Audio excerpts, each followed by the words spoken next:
Selamat pagi, siang, sore, dan malam teman-teman semua. Jadi di sini saya Bagas Adi Putra dari BWS Papua Barat akan menjelaskan mengenai tantangan penerapan manajemen dan smart ASN.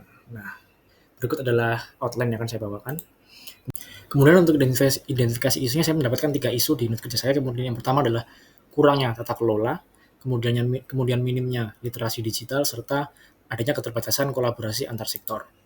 Nah, kemudian untuk deskripsinya, di saat kurangnya tata kelola diakibatkan oleh banyaknya aplikasi berbeda yang dipakai dan datanya belum terintegrasi atau bisa disebut dengan fragmentasi data yang menyebabkan pembuatan laporan memakan waktu yang lama serta proses pengambilan keputusan yang lambat. Nah, kemudian untuk minimnya literasi digital ditemui hanya ASN Gen Z dan beberapa ASN yang gen milenial saja yang mampu mengerti dan mengoperasikan fitur digital. Nah, hal ini menyebabkan efisiensi kerja yang menurun, kesalahan data, dan progres kerja yang lambat. Kemudian yang terakhir adalah keterbatasan kolaborasi antar sektor, di mana program lintas satuan kerja sering terkendala komunikasi yang menyebabkan efisiensi kerja yang menurun, pemanfaatan data yang kurang optimal.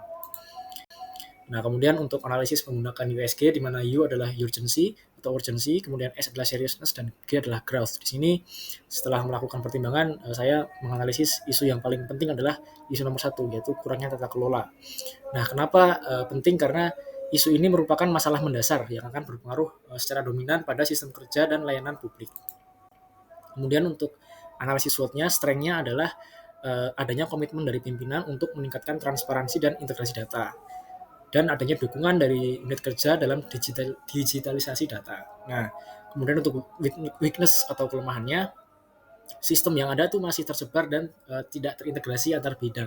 Kemudian SOP dan prosesnya masih belum menyeluruh dan kurang terpadu. Dan yang terakhir adalah terbatasnya anggaran. Kemudian untuk opportunity-nya bisa dicapai melalui program pemerintah pusat untuk pengembangan aplikasi atau platform Smart ASN dan tata kelola digital. Dan yang kedua adalah kemajuan TIK ya, yang memungkinkan integrasi data dan monitoring kerja secara digital. Kemudian untuk threats atau ancamannya, adanya resistensi dari ASN senior.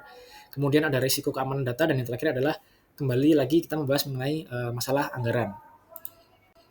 Nah, kemudian akar penyebabnya bisa disebabkan dari kurangnya integrasi sistem dan data, regulasi yang kurang harmonis, kemudian keterbatasan infrastruktur dan SDM, dan yang terakhir adalah resistensi budaya kerja terhadap digitalisasi. Nah, berikut merupakan rekomendasi solusi yang ada. Yang pertama adalah mengembangkan dan adanya implementasi sistem informasi yang terintegrasi, kemudian harmonisasi dan penyelarasan regulasi dan SOP. Yang ketiga adalah meningkatkan SDM, yang keempat adalah menguatkan infrastruktur teknologi informasi, kemudian tentunya kolaborasi dan koordinasi antar instansi, dan yang terakhir adalah monitoring dan evaluasi berbasis digital. Mungkin sekian yang dapat saya sampaikan, kurang lebihnya mohon maaf. Wassalamualaikum warahmatullahi wabarakatuh.